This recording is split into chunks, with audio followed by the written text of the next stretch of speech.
श्री गणेशाय नमः। अथ श्री सूर्यकवच स्तोत्र।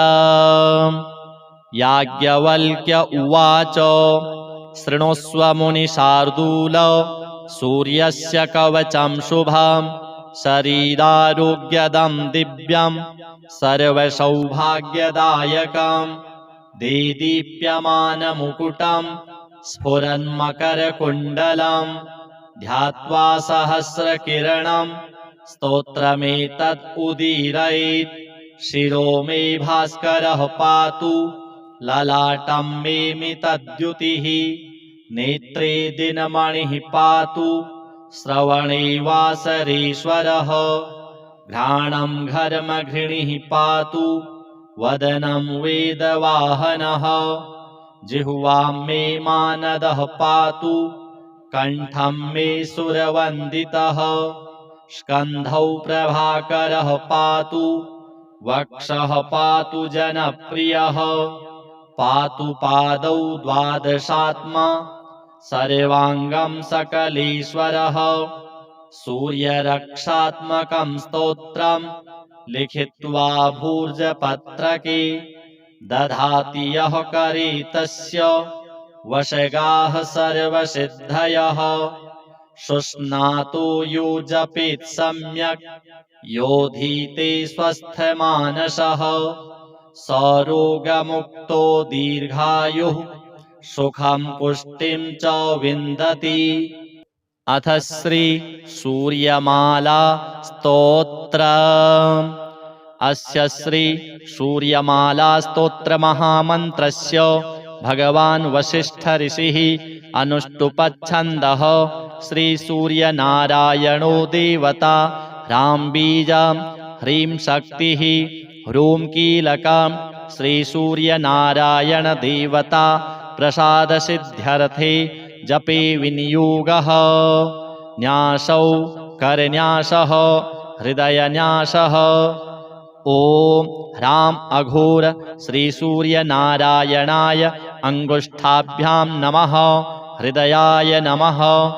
ॐ ह्रीं चतुर्वेदपारायणाय तर्जनीभ्यां नमः शिरसे स्वाहा। ॐ ह्रूं उग्रभयङ्कराय मध्यमाभ्यां नमः शिखायै वषट्। ॐ ह्रीं श्री सूर्यनारायणाय अनामिकाभ्यां नमः कवचाय हुं।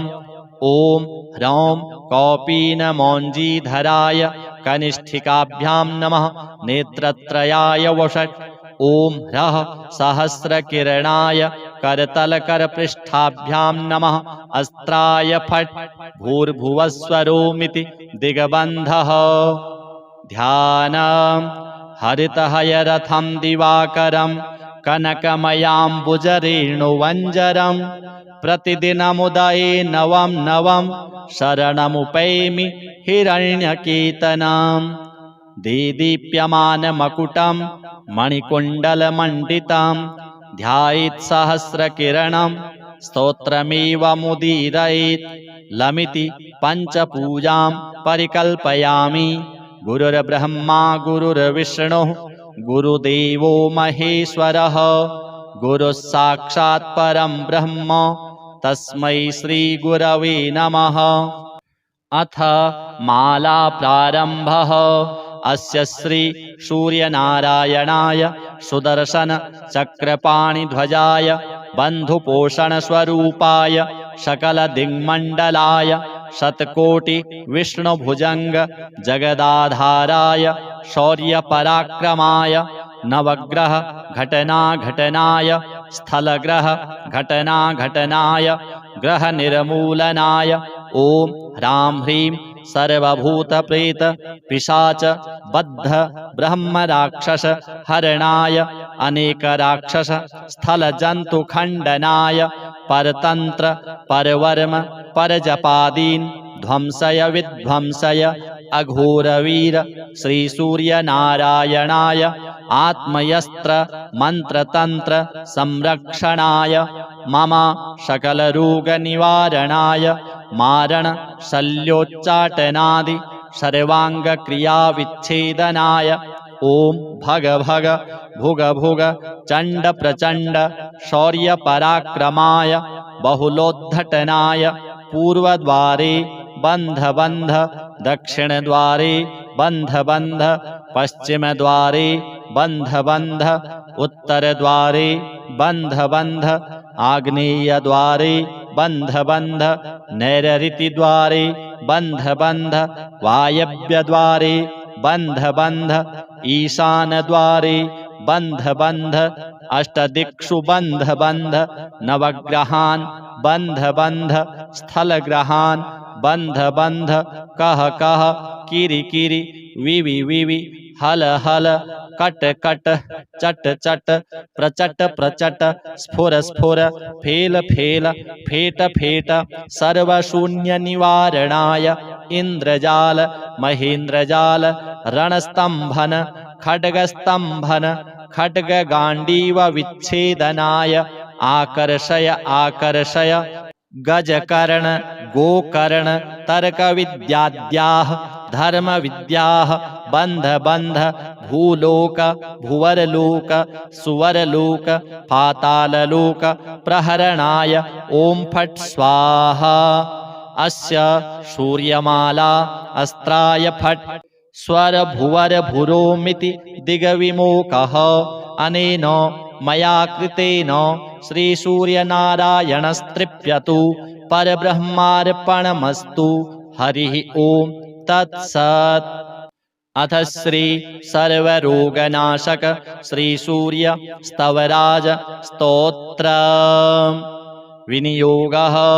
ओम श्री सूर्य स्तवराज स्तोत्रस्य श्री वशिष्ठ ऋषिः अनुष्टुप्छन्दः।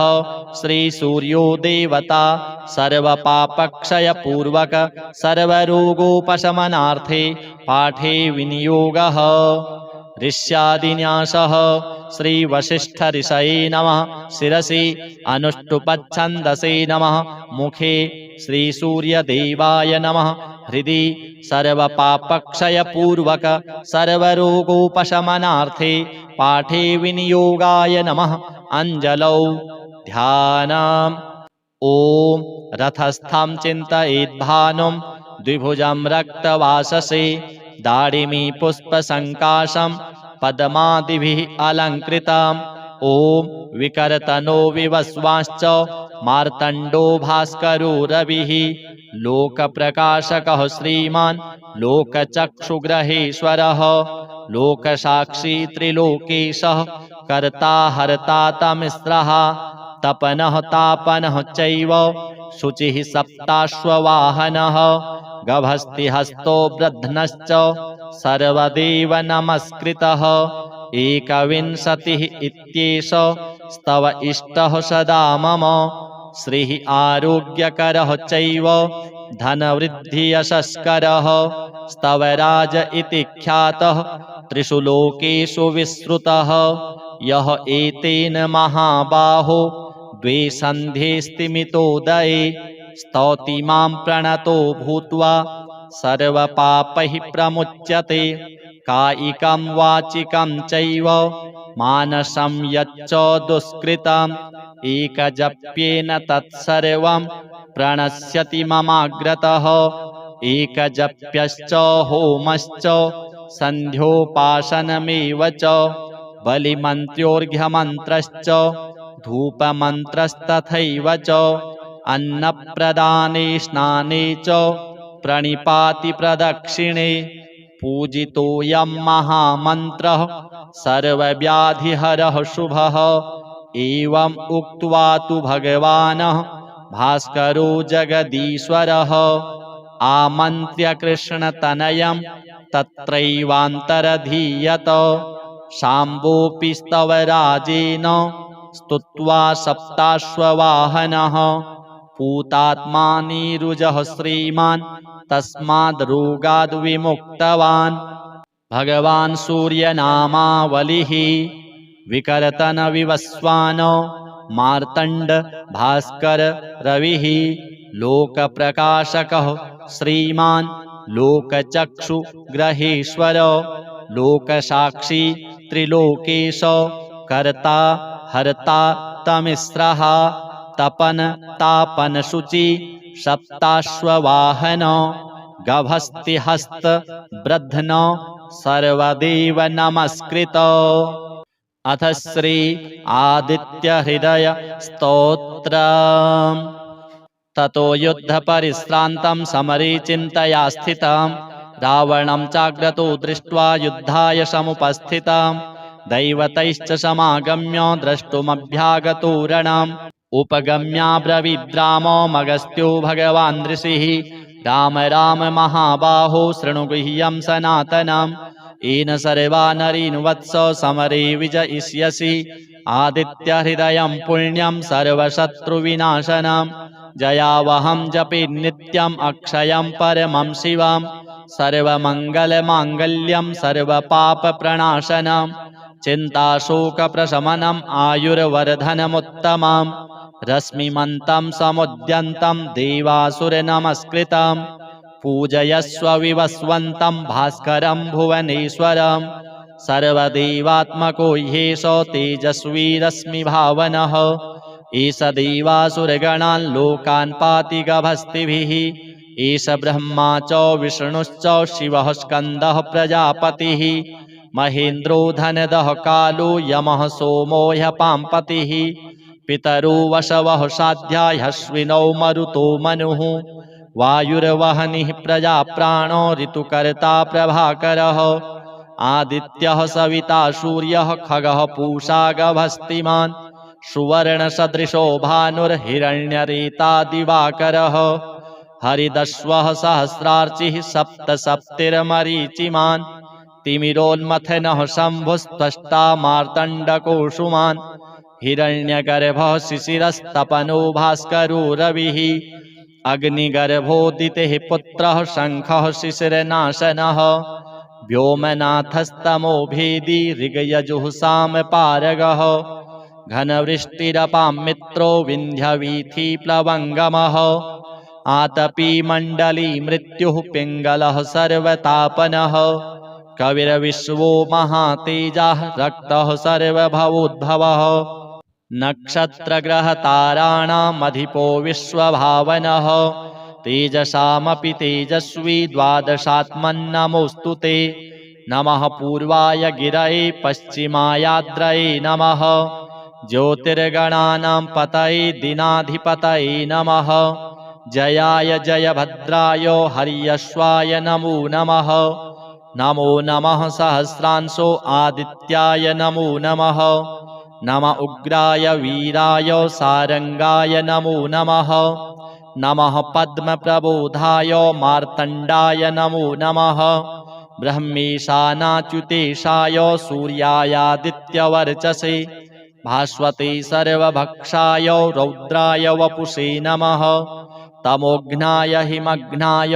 शत्रुघ्नायामितात्मने कृतघ्नघ्नाय देवाय ज्योतिषां पतये नमः तप्तचामीकराभाय वहनये विश्वकर्मणे नमस्तमोभिनिघ्नाय रुचये लोकसाक्षिणे नाशयत्येष वैभूतं तदेव सृजति प्रभुः पायत्येष तपत्येष वर्षत्येष गभस्तिभिः एष सुप्तेषु जागर्ति भूतेषु परिनिष्ठितः एष एवाग्निहोत्रं च फलं चैवाग्निहोत्रिणां वेदाश्च क्रतवश्चैव क्रतूनां फलमेव च यानि कृत्यानि लोकेषु सर्व एष रविः प्रभुः एनमापत्सु कृच्छ्रेषु कान्तारेषु भयेषु च कीर्तयन् पुरुषः कश्चिन्नावसीदति राघव पूजयस्वैनमेकाग्रो देवदेवं जगत्पतिम् एतत्त्रिगुणितं जप्त्वा युद्धेषु विजयिष्यसि अस्मिन् क्षणे महाबाहो रावणं त्वं वधिष्यसि एवमुक्त्वा तदागस्त्यो जगाम च यथागतम् एतच्छ्रुत्वा महातेजा नष्टशोको भवत्तदा धारयामास सुप्रीतो राघवः प्रयतात्मवान् आदित्यं प्रेक्ष्य जप्त्वा तु परं हर्षमवाप्तवान् त्रिराचम्य शुचिर्भूत्वा धनुरादाय वीर्यवान् रावणं प्रेक्ष्य हृष्टात्मा युद्धाय समुपागमत् सर्वयत्नेन महता वधितस्य धृतोऽभवत् अथ रविरवदन्निरीक्ष्य रामं मुदितमनः परमं प्रहृष्यमाणः निशिचरपतिः संशयं विदित्वा सुरगणमध्यगतो वचस्त्वरेति। श्रीसूर्यनारायणार्पणमस्तु। अथ श्रीसूर्यकवच स्तोत्रम्। याज्ञवल्क्य उवाच शृणुष्व मुनिशार्दूल सूर्यस्य कवचं शुभं शरीरारोग्यदं दिव्यं सर्वसौभाग्यदायकं देदीप्यमानमुकुटं स्फुरन्मकरकुण्डलं ध्यात्वा सहस्रकिरणं स्तोत्रमेतत् उदीरयेत्। शिरो मे भास्करः पातु ललाटं मे मितद्युतिः नेत्रे दिनमणिः पातु श्रवणे वासरेश्वरः घ्राणं घर्मघृणिः पातु वदनं वेदवाहनः जिह्वां मे मानदः पातु कण्ठं मे सुरवन्दितः स्कन्धौ प्रभाकरः पातु वक्षः पातु जनप्रियः पातु पादौ द्वादशात्मा सर्वाङ्गं सकलेश्वरः सूर्यरक्षात्मकं स्तोत्रं लिखित्वा भूर्जपत्रके दधाति यः करे तस्य वशगाः सर्वसिद्धयः शुष्णातो यो जपेत् सम्यक् योधीते स्वस्थमानसः सरोगमुक्तो दीर्घायुः सुखं पुष्टिं च विन्दति। अथ श्री सूर्यमाला स्तोत्रम्। अस्य श्री सूर्यमाला स्तोत्र महामन्त्रस्य भगवान् वसिष्ठ ऋषिः अनुष्टुपच्छन्दः। श्री सूर्यनारायणो देवता ह्रां बीजं ह्रीं शक्तिः ह्रूं कीलकं श्री सूर्यनारायण देवता प्रसादसिद्ध्यर्थे जपे विनियोगः। न्यासौ करन्यासः हृदयन्यासः। ॐ ह्रां अघोर श्री सूर्यनारायणाय अङ्गुष्ठाभ्यां नमः हृदयाय नमः। ॐ ह्रीं चतुर्वेदपारायणाय तर्जनीभ्यां नमः शिरसे स्वाहा। ॐ ह्रूं उग्रभयङ्कराय मध्यमाभ्यां नमः शिखायै वषट्। ॐ ह्रीं श्रीसूर्यनारायणाय अनामिकाभ्यां नमः कवचाय हुम्। ॐ ह्रौं कौपीनमौञ्जीधराय कनिष्ठिकाभ्यां नमः नेत्रत्रयाय वषट्। ॐ ह्रः सहस्रकिरणाय करतलकरपृष्ठाभ्यां नमः अस्त्राय फट्। भूर्भुवस्वरोमिति दिग्बन्धः। ध्यानम्। हरितहयरथं दिवाकरं कनकमयाम्बुजरेणुवञ्जरं प्रतिदिनमुदये नवं नवं शरणमुपैमि हिरण्यकेतनं। देदीप्यमानमकुटं मणिकुण्डलमण्डितं ध्यायेत् सहस्रकिरणं स्तोत्रमेवमुदीरयेत्। लमिति पञ्चपूजां परिकल्पयामि। गुरुर्ब्रह्मा गुरुर्विष्णुः गुरुदेवो महेश्वरः गुरुः साक्षात् परं ब्रह्म तस्मै श्रीगुरवे नमः। अथ माला प्रारम्भः। अस्य श्री सूर्यनारायणाय सुदर्शन चक्रपाणिध्वजाय बन्धुपोषणस्वरूपाय सकलदिङ्मण्डलाय शतकोटि विष्णुभुजंग जगदाधाराय शौर्यपराक्रमाय नवग्रह घटनाघटनाय स्थलग्रह घटनाघटनाय ग्रह निर्मूलनाय ओम ह्रां ह्रीं सर्वभूत प्रेत पिशाच बद्ध ब्रह्म राक्षस हरणाय अनेक राक्षस स्थल जंतु खंडनाय परतंत्र परवर्म परजपादीन ध्वंसय विध्वंसय अघोरवीर श्री सूर्य नारायणाय आत्मयस्त्र मंत्रतंत्र संरक्षणाय मम सकल रोग निवारणाय मारण शल्योच्चाटनादि सर्वांग क्रिया विच्छेदनाय ओम भग भग भुग भुग चंड प्रचंड शौर्य पराक्रमाय बहुलोद्धटनाय पूर्वद्वारे बंध बंध दक्षिण द्वारे बंध बंध पश्चिम द्वारे बंध बंध उत्तर द्वारे बंध बंध आग्नेय द्वारे बंध बंध नैऋति द्वारे बंध बंध वायव्य द्वारे बंध बंध ईशान द्वारे बंध बंध अष्टदिक्षु बंध बंध नवग्रहान बंध बंध स्थल ग्रहान बंध बंध कह कह किरि किरि विवि विवि हल हल कट कट चट चट प्रचट प्रचट स्फुर स्फुर फेल फेल फेट फेट सर्वशून्य निवारणाय इंद्रजाल महेंद्रजाल रणस्तंभन खड्गस्तंभन खड्ग गांडीव विच्छेदनाय आकर्षय आकर्षय गजकर्ण गोकर्ण तर्क विद्याद्याः धर्म विद्याः बंध बंध भूलोक भुवरलोक सुवरलोक पाताललोक प्रहरणाय ओम फट् स्वाहा अस्य सूर्यमाला अस्त्राय फट् स्वर भुवर भुरोमिति दिग्विमोकः अनेन मया कृतेन श्री सूर्यनारायणस्तृप्यतु परब्रह्मार्पणमस्तु हरिः ओम तत्सत्।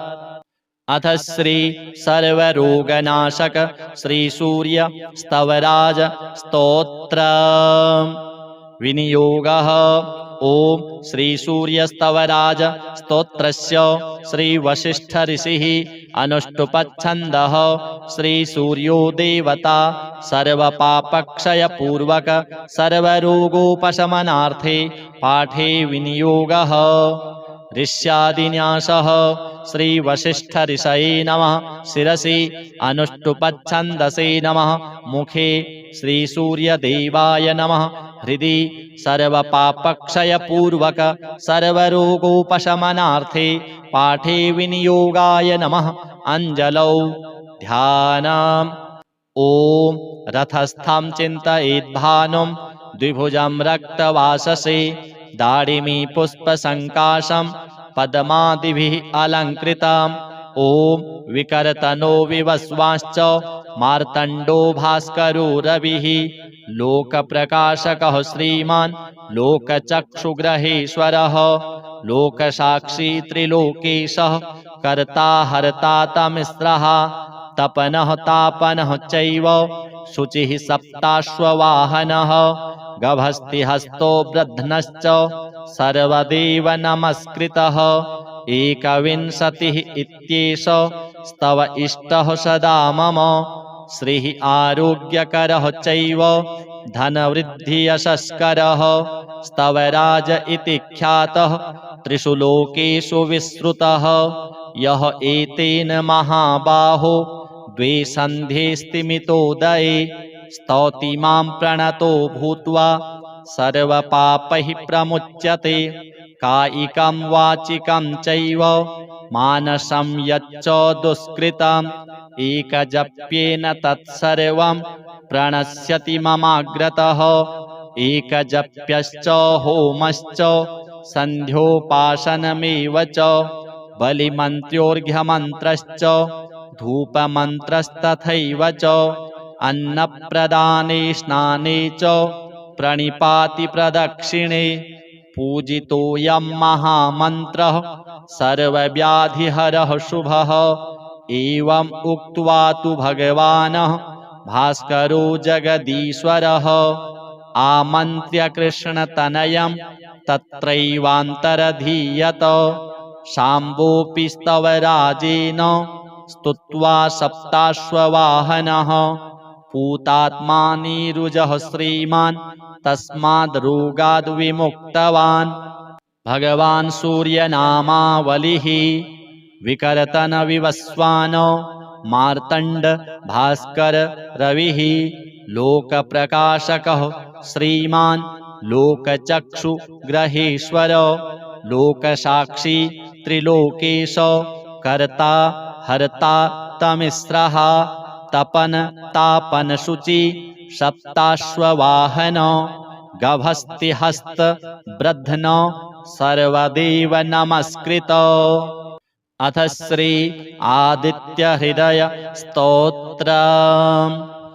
ततो युद्ध परिश्रान्तं समरे चिन्तया स्थितं रावणं चाग्रतो दृष्ट्वा युद्धाय समुपस्थितं दैवतैश्च समागम्य द्रष्टुमभ्यागतो रणम् उपगम्याब्रवीद्रामो मगस्त्यो भगवान् ऋषिः राम राम महाबाहो शृणु गुह्यं सनातनम् येन सर्वा नरीन् वत्स समरे विजयिष्यसि आदित्य हृदयं पुण्यं सर्वशत्रुविनाशनम् जयावहं जपे नित्यम् अक्षयं परमं शिवं सर्वमङ्गलमाङ्गल्यं सर्वपापप्रणाशनम् चिन्ताशोकप्रशमनम् आयुर्वर्धनमुत्तमम् रश्मिमन्तं समुद्यन्तं देवासुरनमस्कृतं पूजयस्व विवस्वन्तं भास्करं भुवनेश्वरं सर्वदेवात्मको ह्येष तेजस्वी रश्मिभावनः एष देवासुरगणान् लोकान् पाति गभस्तिभिः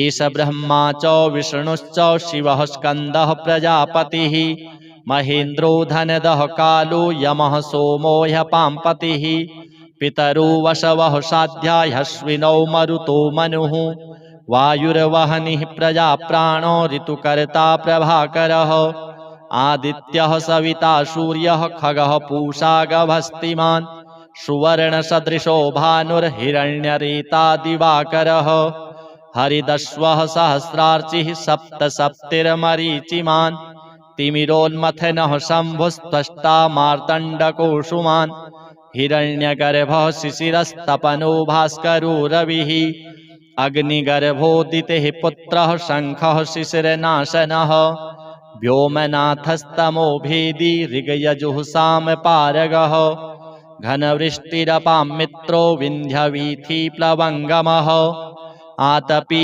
मण्डली मृत्युः पिङ्गलः सर्वतापनः कविर्विश्वो महातेजः रक्तः सर्वभवोद्भवः नक्षत्रग्रहताराणामधिपो विश्वभावनः तेजसामपि तेजस्वी द्वादशात्मन्नमोऽस्तु ते नमः पूर्वाय गिरये पश्चिमायाद्रये नमः ज्योतिर्गणानां पतये दिनाधिपतये नमः जयाय जयभद्राय हर्यश्वाय नमो नमः नमो नमः सहस्रांशो आदित्याय नमो नमः नम उग्राय वीराय सारंगाय नमो नमः नमः पद्मप्रबोधाय मार्तण्डाय नमो नमः ब्रह्मेशानाच्युतेशाय सूर्यायादित्यवर्चसे भास्वते सर्वभक्षाय रौद्राय वपुषे नमः तमोघ्नाय हिमघ्नाय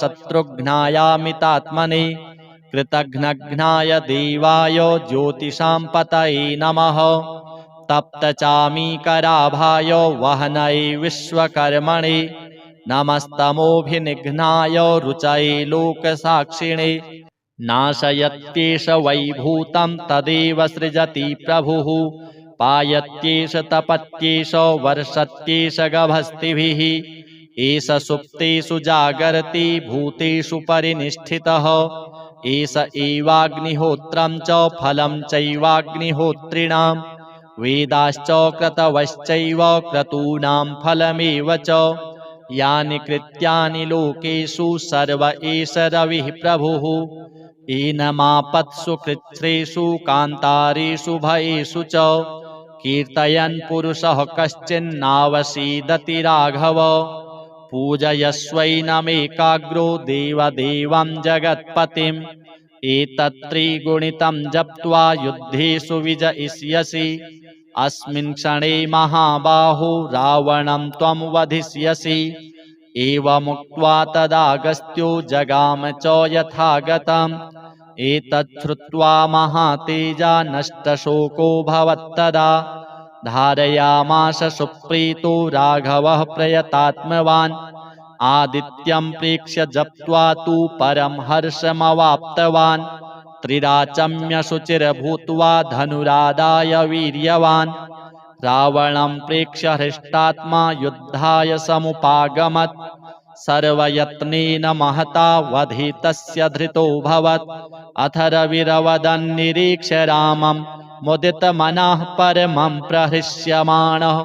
निशिचरपतिः संशयं विदित्वा सुरगणमध्यगतो वचस्त्वरेति। श्रीसूर्यनारायणार्पणमस्तु। अथ श्री सूर्यकवच स्तोत्र। याज्ञवल्क्य उवाच शृणुष्व मुनिशार्दूल। सूर्यस्य कवचं शुभं शरीरारोग्यदं दिव्यं सर्वसौभाग्यदायकं। देदीप्यमानमुकुटं स्फुरन्मकरकुण्डलं। ध्यात्वा सहस्रकिरणं स्तोत्रमेतत् उदीरयेत्। शिरो मे भास्करः पातु ललाटं मे मितद्युतिः। नेत्रे दिनमणिः पातु श्रवणे वासरेश्वरः। घ्राणं घर्मघृणिः पातु वदनं वेदवाहनः। जिह्वां मे मानदः पातु कण्ठं मे सुरवन्दितः। स्कन्धौ प्रभाकरः पातु वक्षः पातु जनप्रियः। पातु पादौ द्वादशात्मा सर्वाङ्गं सकलेश्वरः। सूर्यरक्षात्मकं स्तोत्रं लिखित्वा भूर्जपत्रके। दधाति यः करे तस्य वशगाः सर्वसिद्धयः। शुष्णातो यो जपेत् सम्यक् योधीते स्वस्थमानसः। सरोगमुक्तो दीर्घायुः सुखं पुष्टिं च विन्दति। अथ श्री सूर्यमाला स्तोत्र। अस्य श्री सूर्यमाला स्तोत्र महामन्त्रस्य भगवान् वसिष्ठ ऋषिः अनुष्टुप्छन्दः। श्री सूर्यनारायणो देवता। ह्रां बीजं ह्रीं शक्तिः ह्रूं कीलकं। श्री सूर्यनारायण देवता प्रसादसिद्ध्यर्थे जपे विनियोगः। न्यासौ करन्यासः हृदयन्यासः। ॐ ह्रां अघोर श्री सूर्यनारायणाय अङ्गुष्ठाभ्यां नमः। हृदयाय नमः। ॐ ह्रीं चतुर्वेदपारायणाय तर्जनीभ्यां नमः। शिरसि स्वाहा। ॐ ह्रूं उग्रभयङ्कराय मध्यमाभ्यां नमः। शिखायै वषट्। ॐ ह्रीं श्रीसूर्यनारायणाय अनामिकाभ्यां नमः। कवचाय हों। ॐ ह्रौं कौपीनमौञ्जीधराय कनिष्ठिकाभ्यां नमः। नेत्रत्रयाय वषट्। ॐ ह्रः सहस्रकिरणाय करतलकरपृष्ठाभ्यां नमः। अस्त्राय फट्। भूर्भुवस्वरोमिति दिग्बन्धः। ध्यानम् हरितहयरथं दिवाकरं कनकमयाम्बुजरेणुवञ्जरं। प्रतिदिनमुदये नवं नवं शरणमुपैमि हिरण्यकेतनम्। देदीप्यमानमकुटं मणिकुण्डलमण्डितं। ध्यायेत् सहस्रकिरणं स्तोत्रमेवमुदीरयेत्। लमिति पञ्चपूजां परिकल्पयामि। गुरुर्ब्रह्मा गुरुर्विष्णुः गुरुदेवो महेश्वरः। गुरुः साक्षात् परं ब्रह्म तस्मै श्रीगुरवे नमः। अथ माला प्रारम्भः। अस्य श्री सूर्यनारायणाय सुदर्शन चक्रपाणिध्वजाय बन्धुपोषण स्वरूपाय सकल दिङ्मण्डलाय शतकोटि विष्णुभुजंग जगदाधाराय शौर्यपराक्रमाय नवग्रह घटनाघटनाय स्थलग्रह घटनाघटनाय ग्रह निर्मूलनाय ओम ह्रां ह्रीं सर्वभूतप्रेत पिशाच बद्ध ब्रह्म राक्षस हरणाय अनेक राक्षस स्थल जंतु खंडनाय परतंत्र परवर्म परजपादीन ध्वंसय विध्वंसय अघोरवीर श्री सूर्य नारायणाय आत्मयस्त्र मंत्रतंत्र संरक्षणाय मम सकल रोग निवारणाय मारण शल्योच्चाटनादि सर्वांग क्रिया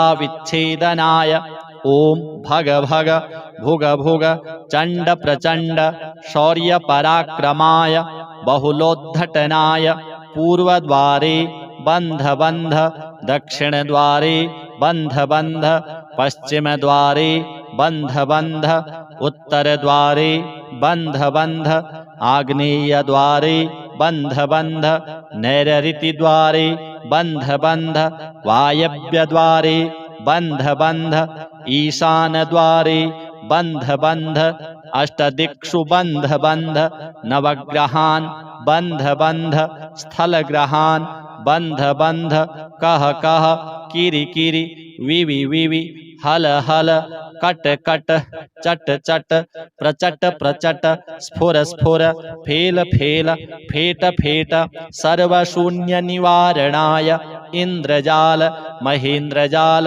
रणस्तंभन खड्गस्तंभन खड्ग गांडीव विच्छेदनाय आकर्षय आकर्षय गजकर्ण गोकर्ण तर्क विद्याद्याः धर्म विद्याः बंध बंध भूलोक भुवरलोक सुवरलोक पाताललोक प्रहरणाय ओम फट् स्वाहा अस्य सूर्यमाला अस्त्राय फट् स्वर भुवर भुरोमिति दिग्विमोकः अनेन मया कृतेन श्री सूर्यनारायणस्तृप्यतु परब्रह्मार्पणमस्तु हरिः ओम तत्सत्।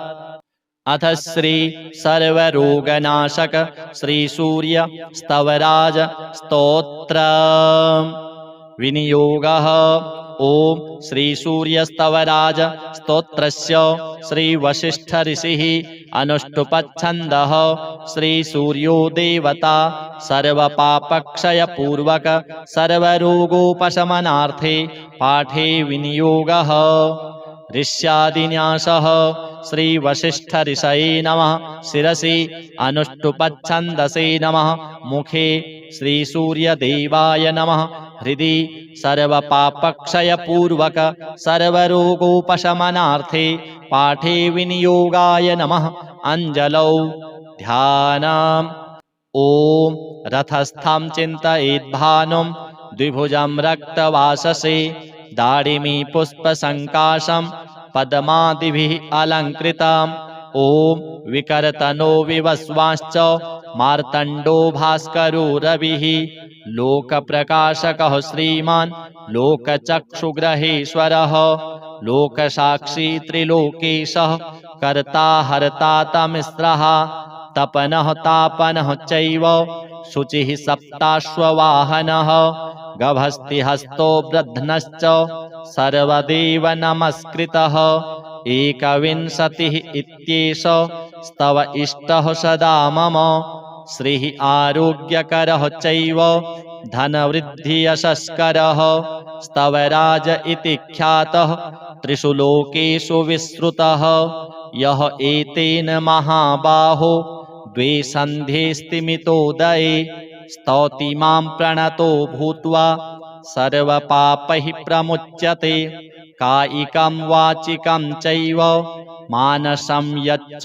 दुष्कृतम् एकजप्येन तत्सर्वं प्रणश्यति ममाग्रतः एकजप्यश्च होमश्च सन्ध्योपासनमेव च बलिमन्त्रोऽर्घ्यमन्त्रश्च धूपमन्त्रस्तथैव च अन्नप्रदाने स्नाने च प्रणिपाति प्रदक्षिणे पूजितोऽयं महामन्त्रः सर्वव्याधिहरः शुभः। एवम् उक्त्वा तु भगवान् भास्करो जगदीश्वरः आमन्त्र्य कृष्णतनयं तत्रैवान्तरधीयत। शाम्बोऽपि स्तवराजेन स्तुत्वा सप्ताश्ववाहनः पूतात्मानीरुजः श्रीमान् तस्माद् रोगाद् विमुक्तवान्।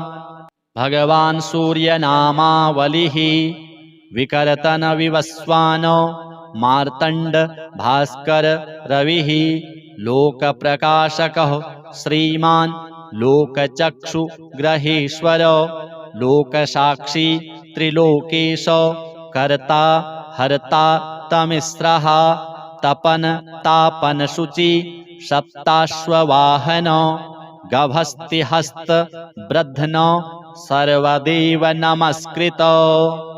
अथ श्री आदित्य हृदय स्तोत्रम्।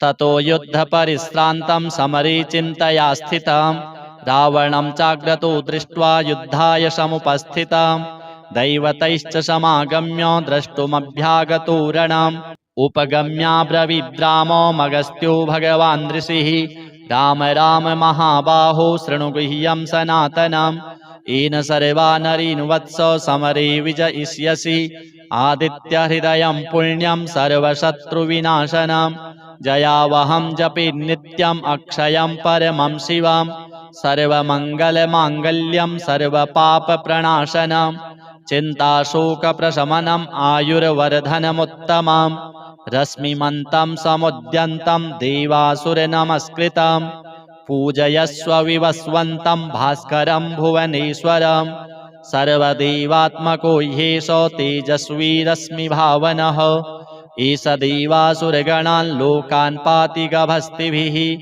एष ब्रह्मा च विष्णुश्च शिवः स्कन्दः प्रजापतिः महेन्द्रो धनदः कालो यमः सोमो ह्यपाम्पतिः पितरो वशवः साध्या ह्यश्विनौ मरुतो मनुः वायुर्वहनिः प्रजाप्राणो ऋतुकर्ता प्रभाकरः आदित्यः सविता सूर्यः खगः पूषा गभस्तिमान् सुवर्णसदृशो भानुर्हिरण्यरेता दिवाकरः हरिदश्वः सहस्रार्चिः सप्त सप्तिर्मरीचिमान् तिमिरोन्मथनः शम्भुस्त्वष्टा मार्तण्डकोऽंशुमान् हिरण्यगर्भः शिशिरस्तपनो भास्करो रविः अग्निगर्भोदितेः पुत्रः शङ्खः शिशिरनाशनः व्योमनाथस्तमो भेदी ऋगयजुःसामपारगः घनवृष्टिरपां मित्रो विन्ध्यवीथिप्लवङ्गमः आतपी मण्डली मृत्युः पिङ्गलः सर्वतापनः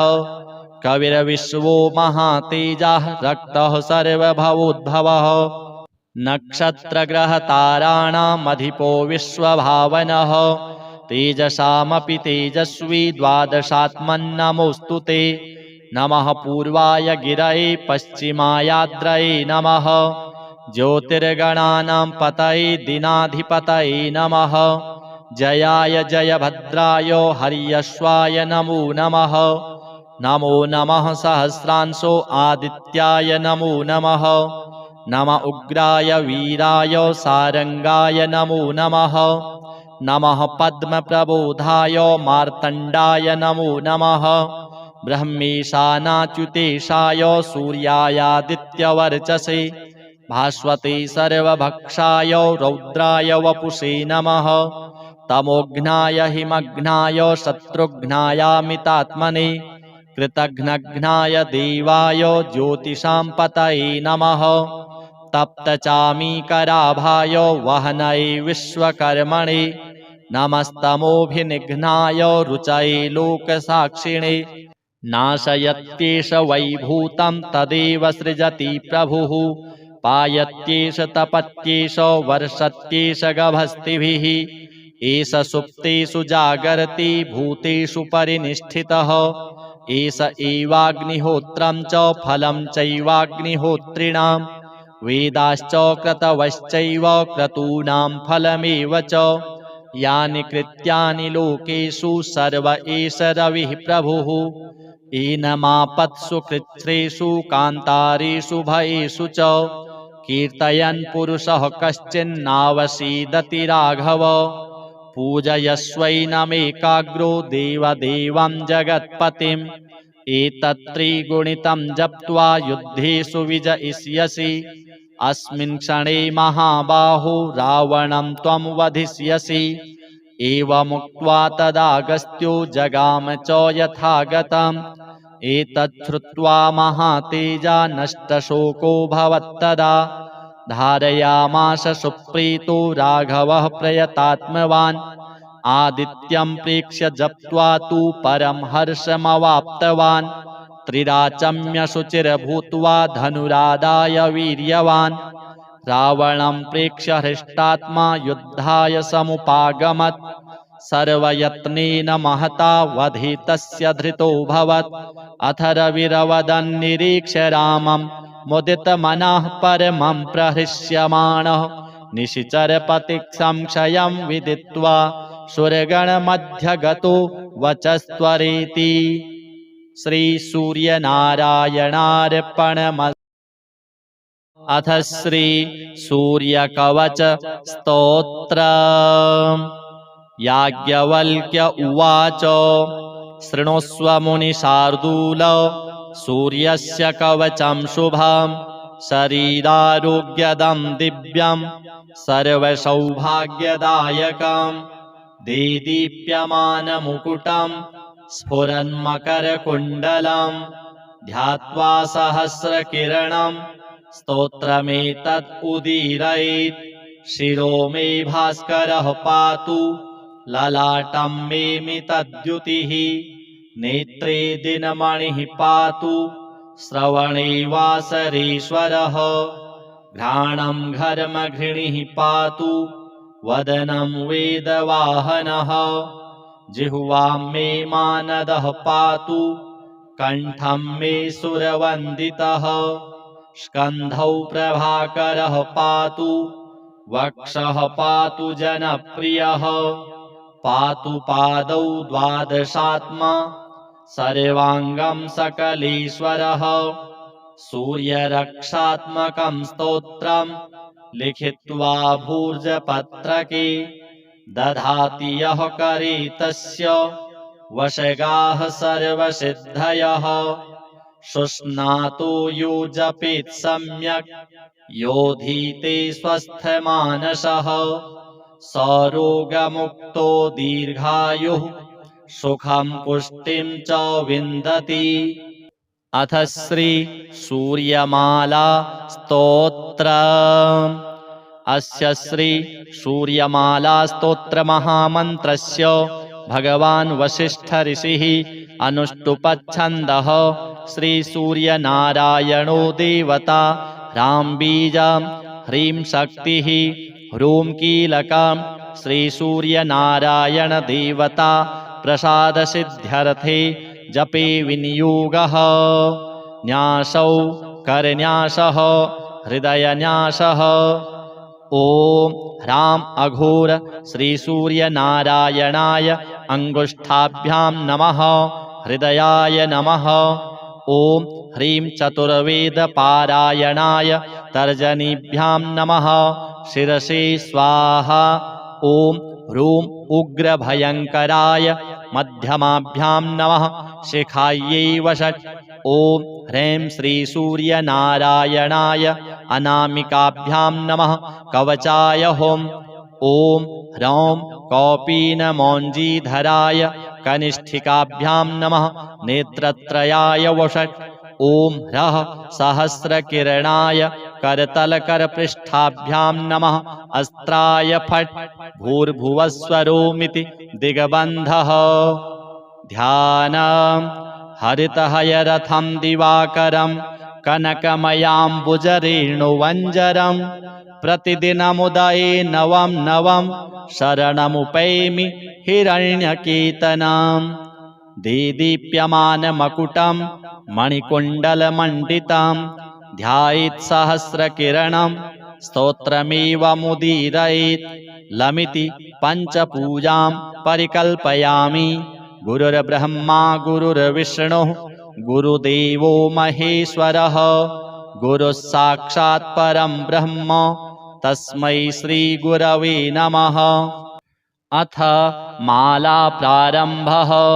अस्य श्री सूर्यनारायणाय सुदर्शन चक्रपाणिध्वजाय बन्धुपोषणस्वरूपाय सकलदिङ्मण्डलाय शतकोटि विष्णुभुजङ्ग जगदाधाराय शौर्यपराक्रमाय नवग्रह घटनाघटनाय स्थलग्रह घटनाघटनाय ग्रहनिर्मूलनाय ॐ ह्रां ह्रीं सर्वभूतप्रेत पिशाच बद्ध ब्रह्मराक्षस हरणाय अनेकराक्षस स्थलजन्तुखण्डनाय परतन्त्र परवर्म परजपादीन् ध्वंसय विध्वंसय अघोरवीर श्रीसूर्यनारायणाय आत्मयस्त्र मन्त्रतन्त्र संरक्षणाय मम सकलरोगनिवारणाय मारण शल्योच्चाटनादि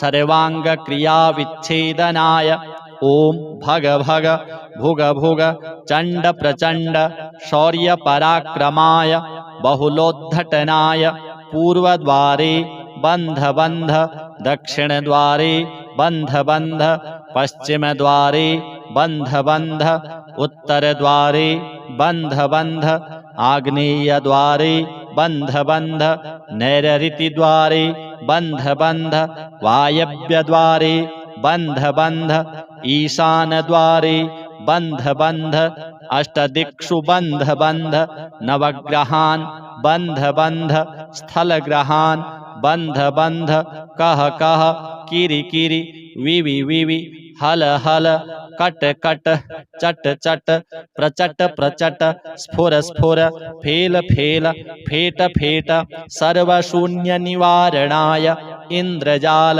महेन्द्रजाल रणस्तम्भन खड्गस्तम्भन खड्गगाण्डीव विच्छेदनाय आकर्षय आकर्षय गजकर्ण गोकर्ण तर्कविद्याद्याः धर्मविद्याः बन्ध बन्ध भूलोक भुवरलोक सुवरलोक पाताललोक प्रहरणाय ॐ फट् स्वाहा। अस्य सूर्यमाला अस्त्राय फट् स्वर भुवर भुरोमिति दिग्विमोकः अनेन मया कृतेन श्रीसूर्यनारायणस्तृप्यतु परब्रह्मार्पणमस्तु। हरिः ॐ तत्सत्। अथ श्री सर्वरोगनाशक श्रीसूर्य स्तवराज स्तोत्र विनियोगः। ॐ श्रीसूर्यस्तवराज स्तोत्रस्य श्रीवसिष्ठ ऋषिः अनुष्टुप्छन्दः। श्रीसूर्यो देवता सर्वपापक्षयपूर्वक सर्वरोगोपशमनार्थे पाठे विनियोगः। ऋष्यादिन्यासः। श्रीवसिष्ठ ऋषये नमः। शिरसि अनुष्टुप्छन्दसे नमः। मुखे श्रीसूर्यदेवाय नमः। हृदि सर्वपापक्षयपूर्वक सर्वरोगोपशमनार्थे पाठे विनियोगाय नमः। अञ्जलौ ध्यानम्। ॐ रथस्थं चिन्तयेद्भानुं द्विभुजं रक्तवाससे दाडिमी पुष्पसङ्काशं पद्मादिभिः अलङ्कृतम्। ॐ विकर्तनो विवस्वांश्च मार्तण्डो भास्करो रविः लोकप्रकाशकः श्रीमान् लोकचक्षुग्रहेश्वरः लोकसाक्षी त्रिलोकेशः कर्ता हर्ता तमिस्रः तपनः तापनः चैव शुचिः सप्ताश्ववाहनः गभस्तिहस्तो वृद्धनश्च सर्वदेव नमस्कृतः। एकविंशतिः इत्येष स्तव इष्टः सदा मम श्रीः आरोग्यकरः चैव धनवृद्धियशस्करः स्तवराज इति ख्यातः त्रिषु लोकेषु विश्रुतः यः एतेन महाबाहो द्वे सन्ध्ये स्तिमितोदये स्तौति मां प्रणतो भूत्वा सर्वपापैः प्रमुच्यते कायिकं वाचिकं चैव मानसं यच्च दुष्कृतम् एकजप्येन तत्सर्वं प्रणश्यति ममाग्रतः एकजप्यश्च होमश्च सन्ध्योपासनमेव च बलिमन्त्रोर्घ्यमन्त्रश्च धूपमन्त्रस्तथैव च अन्नप्रदाने स्नाने च प्रणिपाति प्रदक्षिणे पूजितोऽयं महामन्त्रः सर्वव्याधिहरः शुभः एवम् उक्त्वा तु भगवान् भास्करो जगदीश्वरः आमन्त्र्य कृष्णतनयं तत्रैवान्तरधीयत शाम्बोऽपि स्तवराजेन स्तुत्वा सप्ताश्ववाहनः पूतात्मानीरुजः श्रीमान् तस्माद् रोगाद् विमुक्तवान्।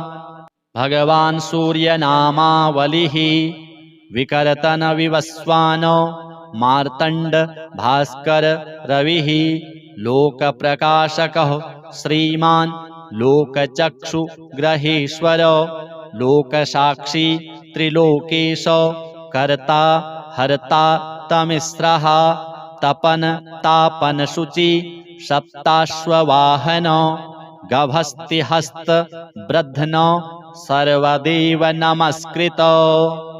अथ श्री आदित्य हृदय स्तोत्रम्। ततो युद्ध परिश्रान्तं समरे चिन्तया स्थितं रावणं चाग्रतो दृष्ट्वा युद्धाय समुपस्थितं दैवतैश्च समागम्य द्रष्टुमभ्यागतो रणम् उपगम्याब्रवीद्रामो मगस्त्यो भगवान् ऋषिः राम राम महाबाहो शृणु गुह्यं सनातनम् येन सर्वा नरीन् वत्स समरे विजयिष्यसि आदित्यहृदयं पुण्यं सर्वशत्रुविनाशनम् जयावहं जपे नित्यम् अक्षयं परमं शिवम् सर्वमङ्गलमाङ्गल्यं सर्वपापप्रणाशनम् चिन्ताशोकप्रशमनम् आयुर्वर्धनमुत्तमम् रश्मिमन्तं समुद्यन्तं देवासुरनमस्कृतं पूजयस्व विवस्वन्तं भास्करं भुवनेश्वरं सर्वदेवात्मको ह्येष तेजस्वी रश्मिभावनः एष देवासुरगणान् लोकान् पाति गभस्तिभिः एष ब्रह्मा च विष्णुश्च शिवः स्कन्दः प्रजापतिः महेन्द्रो धनदः कालो यमः सोमो ह्यपाम्पतिः पितरो वशवः साध्या ह्यश्विनौ मरुतो मनुः वायुर्वहनिः प्रजाप्राणो ऋतुकर्ता प्रभाकरः आदित्यः सविता सूर्यः खगः पूषा गभस्तिमान् सुवर्णसदृशो भानुर्हिरण्यरेता दिवाकरः हरिदश्वः सहस्रार्चिः सप्तसप्तिर्मरीचिमान् तिमिरोन्मथनः शम्भुस्त्वष्टा मार्तण्डकोषुमान् हिरण्यगर्भः शिशिरस्तपनो भास्करो रविः अग्निगर्भोदितेः पुत्रः शङ्खः शिशिरनाशनः व्योमनाथस्तमो भेदी ऋगयजुः पारगः घनवृष्टिरपां मित्रो विन्ध्यवीथिप्लवङ्गमः आतपी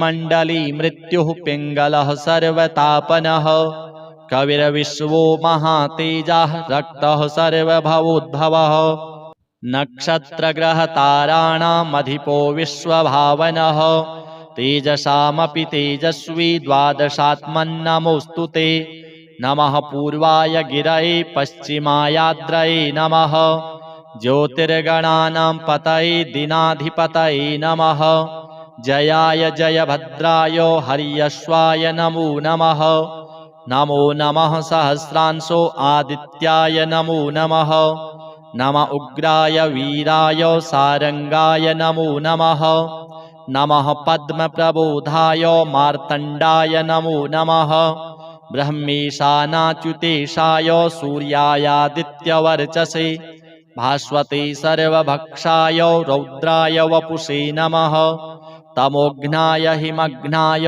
शत्रुघ्नायामितात्मने कृतघ्नघ्नाय देवाय ज्योतिषां पतये नमः।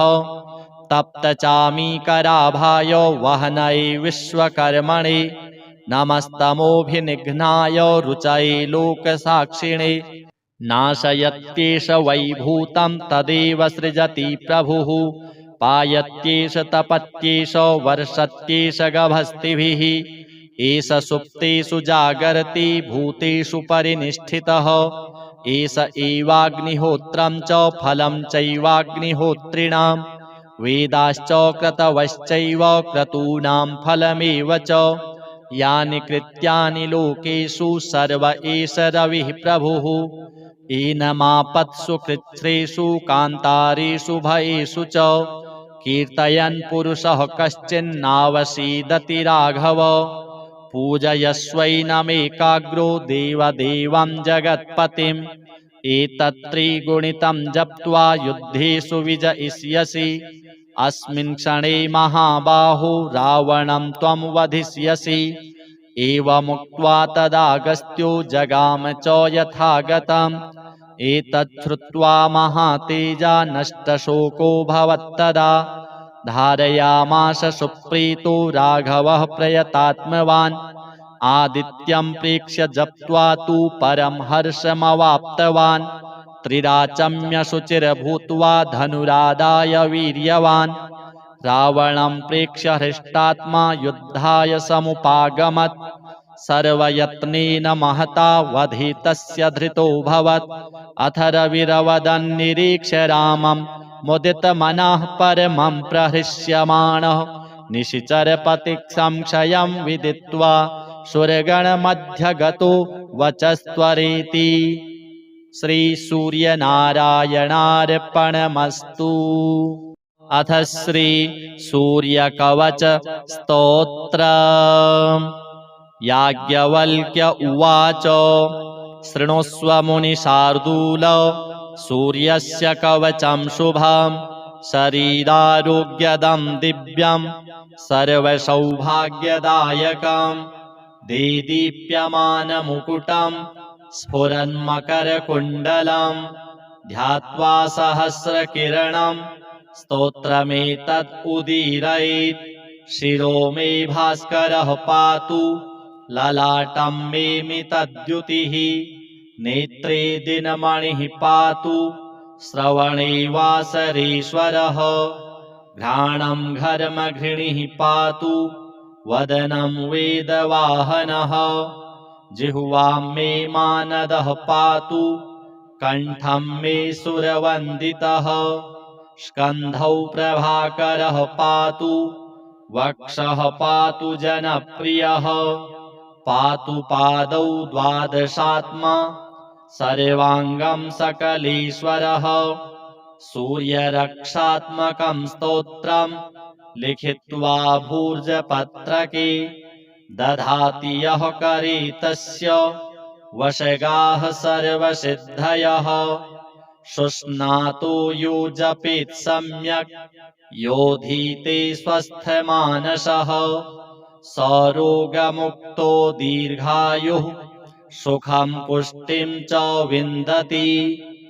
अथ श्री सूर्यमाला स्तोत्र। अस्य श्री सूर्यमाला स्तोत्र महामन्त्रस्य भगवान् वसिष्ठ ऋषिः अनुष्टुप्छन्दः श्री सूर्यनारायणो देवता ह्रां बीजं ह्रीं शक्तिः ह्रूं कीलकं श्री सूर्यनारायण देवता प्रसादसिद्ध्यर्थे जपे विनियोगः न्यासौ करन्यासः हृदयन्यासः। ॐ ह्रां अघोर श्री सूर्यनारायणाय अंगुष्ठाभ्यां नमः हृदयाय नमः। ॐ ह्रीं चतुर्वेदपारायणाय तर्जनीभ्यां नमः शिरसे स्वाहा। ॐ ह्रूं उग्रभयङ्कराय मध्यमाभ्यां नमः शिखायै वषट्। ॐ ह्रीं श्रीसूर्यनारायणाय अनामिकाभ्यां नमः कवचाय हुम्।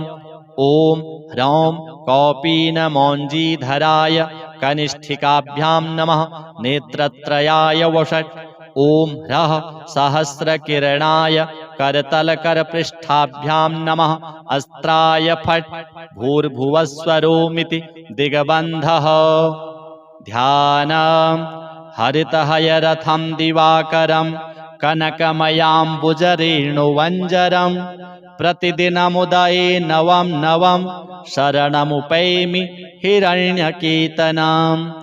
देदीप्यमानमकुटं मणिकुण्डलमण्डितं ध्यायेत् सहस्रकिरणं स्तोत्रमेवमुदीरयेत्। लमिति पञ्चपूजां परिकल्पयामि। गुरुर्ब्रह्मा गुरुर्विष्णुः गुरुदेवो महेश्वरः गुरुः साक्षात् परं ब्रह्म तस्मै श्रीगुरवे नमः। अथ माला प्रारम्भः।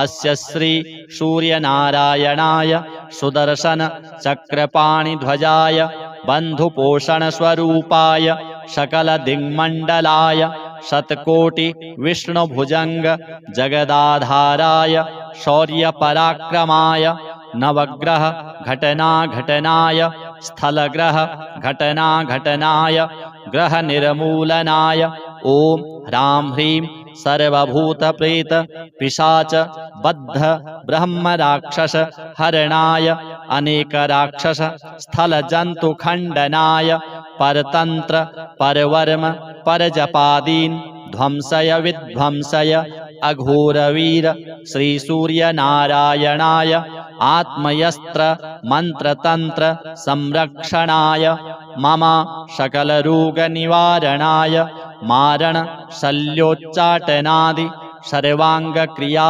विच्छेदनाय ओम भग भग भुग भुग चंड प्रचंड शौर्य पराक्रमाय बहुलोद्धटनाय पूर्वद्वारे बंध बंध दक्षिण द्वारे बंध बंध पश्चिम द्वारे बंध बंध उत्तर द्वारे बंध बंध आग्नेय द्वारे बंध बंध नैऋति द्वारे बंध बंध वायव्य द्वारे बंध बंध ईशान द्वारे बंध बंध अष्टदिक्षु बंध बंध नवग्रहान् बंध बंध स्थलग्रहान् बंध बंध कह कह किरि किरि विवि विवि हल हल कट कट चट चट प्रचट प्रचट स्फुर स्फुर फेल फेल फेट फेट सर्वशून्य निवारणाय इंद्रजाल महेंद्रजाल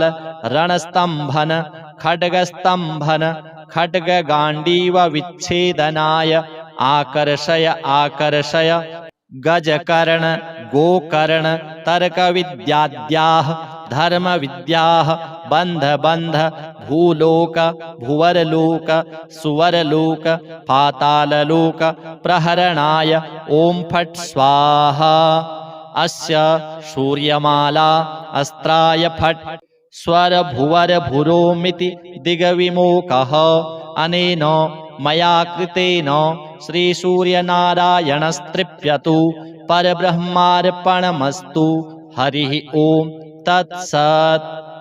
अथ श्री सर्वरोगनाशक श्री सूर्य स्तवराज स्तोत्र विनियोगः।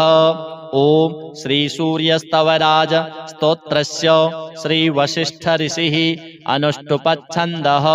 श्री सूर्यो देवता सर्वपापक्षय पूर्वक सर्वरोगोपशमनार्थे पाठे विनियोगः। ऋष्यादिन्यासः श्री वशिष्ठ ऋषये नमः। शिरसि अनुष्टुप्छन्दसे नमः। मुखे श्री सूर्यदेवाय नमः। हृदि सर्वपापक्षय पूर्वक सर्वरोगोपशमनार्थे पाठे विनियोगाय नमः। अंजलौ ध्यानम्।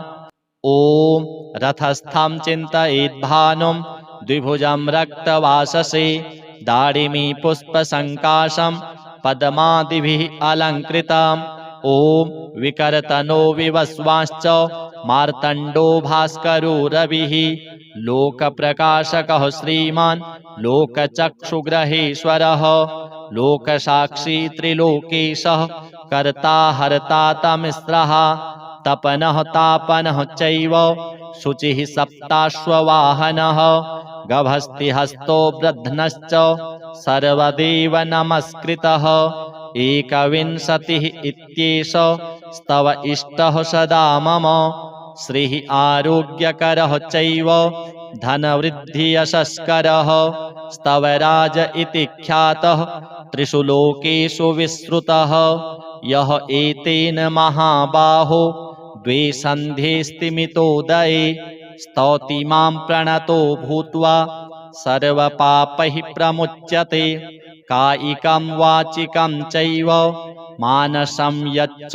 दुष्कृतम् एकजप्येन तत्सर्वं प्रणश्यति ममाग्रतः एकजप्यश्च होमश्च सन्ध्योपासनमेव च बलिमन्त्रोर्घ्यमन्त्रश्च धूपमन्त्रस्तथैव च अन्नप्रदाने स्नाने च प्रणिपाति प्रदक्षिणे पूजितोऽयं महामन्त्रः सर्वव्याधिहरः शुभः एवम् उक्त्वा तु भगवान् भास्करो जगदीश्वरः आमन्त्र्य कृष्णतनयं तत्रैवान्तरधीयत शाम्बोऽपि स्तवराजेन स्तुत्वा सप्ताश्ववाहनः पूतात्मानीरुजः श्रीमान् तस्माद् रोगाद् विमुक्तवान् भगवान् सूर्यनामावलिः विकर्तन विवस्वान् मार्तण्ड भास्कर रविः लोकप्रकाशकः श्रीमान् लोकचक्षुग्रहेश्वर लोकसाक्षी त्रिलोकेश कर्ता हर्ता तमिस्रः तपन तापन शुचि सप्ताश्ववाहन गभस्तिहस्त वृद्धन सर्वदेव नमस्कृत। अथ श्री आदित्य हृदय स्तोत्रम्। ततो युद्ध परिश्रान्तं समरे चिन्तया स्थितं रावणं चाग्रतो दृष्ट्वा युद्धाय समुपस्थितं दैवतैश्च समागम्य द्रष्टुमभ्यागतो रणम् उपगम्याब्रवीद्रामो मगस्त्यो भगवान् ऋषिः राम राम महाबाहो शृणु गुह्यं सनातनम् येन सर्वा नरीन् वत्स समरे विजयिष्यसि आदित्यहृदयं पुण्यं सर्वशत्रुविनाशनम् जयावहं जपे नित्यम् अक्षयं परमं शिवम् सर्वमङ्गलमाङ्गल्यं सर्वपापप्रणाशनम् चिन्ताशोकप्रशमनम् आयुर्वर्धनमुत्तमम् रश्मिमन्तं समुद्यन्तं देवासुरनमस्कृतम् पूजयस्व विवस्वन्तं भास्करं भुवनेश्वरम् सर्वदेवात्मको ह्येष तेजस्वी रश्मिभावनः एष देवासुरगणान् लोकान् पाति गभस्तिभिः एष ब्रह्मा च विष्णुश्च शिवः स्कन्दः प्रजापतिः महेन्द्रो धनदः कालो यमः सोमो ह्यपाम्पतिः पितरो वशवः साध्या ह्यश्विनौ मरुतो मनुः वायुर्वहनिः प्रजाप्राणो ऋतुकर्ता प्रभाकरः आदित्यः सविता सूर्यः खगः पूषा गभस्तिमान् सुवर्णसदृशो भानुर्हिरण्यरेता दिवाकरः हरिदश्वः सहस्रार्चिः सप्त सप्तिर्मरीचिमान् तिमिरोन्मथनः शम्भुस्त्वष्टा मार्तण्डकोषुमान् हिरण्यगर्भः शिशिरस्तपनो भास्करो रविः अग्निगर्भोदितेः पुत्रः शङ्खः शिशिरनाशनः व्योमनाथस्तमो भेदी ऋगयजुःसामपारगः घनवृष्टिरपां मित्रो विन्ध्यवीथिप्लवङ्गमः आतपी मण्डली मृत्युः पिङ्गलः सर्वतापनः कविर्विश्वो महातेजः रक्तः सर्वभवोद्भवः नक्षत्रग्रहताराणामधिपो विश्वभावनः तेजसामपि तेजस्वी द्वादशात्मन्नमोऽस्तु ते नमः पूर्वाय गिरये पश्चिमायाद्रये नमः ज्योतिर्गणानां पतये दिनाधिपतये नमः जयाय जयभद्राय हर्यश्वाय नमो नमः नमो नमः सहस्रांशो आदित्याय नमो नमः नम उग्राय वीराय सारंगाय नमो नमः। नमः पद्मप्रबोधाय मार्तण्डाय नमो नमः। ब्रह्मेशानाच्युतेशाय सूर्यायादित्यवर्चसे भास्वते सर्वभक्षाय रौद्राय वपुषे नमः। तमोघ्नाय हिमघ्नाय शत्रुघ्नायामितात्मने कृतघ्नघ्नाय देवाय ज्योतिषां पतये नमः। तप्तचामीकराभाय वहनये विश्वकर्मणे नमस्तमोभिनिघ्नाय रुचये लोकसाक्षिणे। नाशयत्येष वैभूतं तदेव सृजति प्रभुः पायत्येष तपत्येष वर्षत्येष गभस्तिभिः। एष सुप्तेषु जागर्ति भूतेषु परिनिष्ठितः। एष एवाग्निहोत्रं च फलं चैवाग्निहोत्रिणां वेदाश्च क्रतवश्चैव क्रतूनां फलमेव च। यानि कृत्यानि लोकेषु सर्व एष रविः प्रभुः।